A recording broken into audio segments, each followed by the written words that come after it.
The young man woke up 3,700 years later to find that all of humanity had mysteriously turned to stone. He was likely the first human to awaken. However, instead of feeling despair, he was excited because he was going to build a scientific kingdom from scratch. First, he needed a source of fire.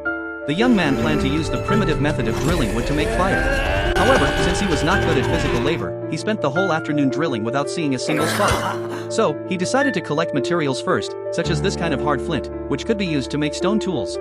With stone tools, he could cut vines, then pull them into threads, twist them into ropes, and finally tie them to branches to make a simple bow drill.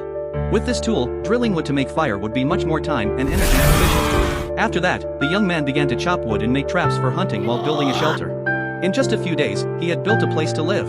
But the biggest problem now was the lack of manpower. Just advancing to the Stone Age had exhausted him.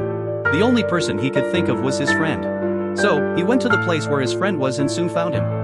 The thick hand was a characteristic of his friend. But how to revive him was a problem. After all, he didn't know the reason for the petrification. Was it an alien invasion or a new type of virus? Neither could be proven. However, he knew that his own petrification was not simply due to the shedding of the outer layer. By observing, he found that the inside of the statue was also made of stone. At that moment, a bat caught his attention. Following the bat, he saw a cave ahead.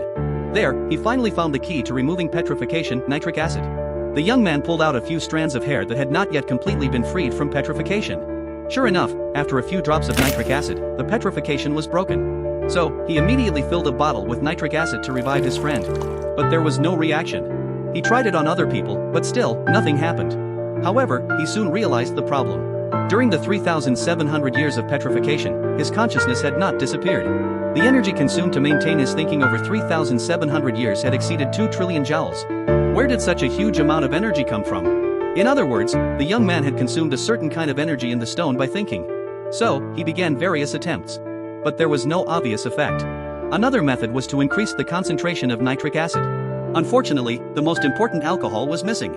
In order to increase manpower, the young man had no choice but to soak his friend in nitric acid, hoping that a miracle would happen one day.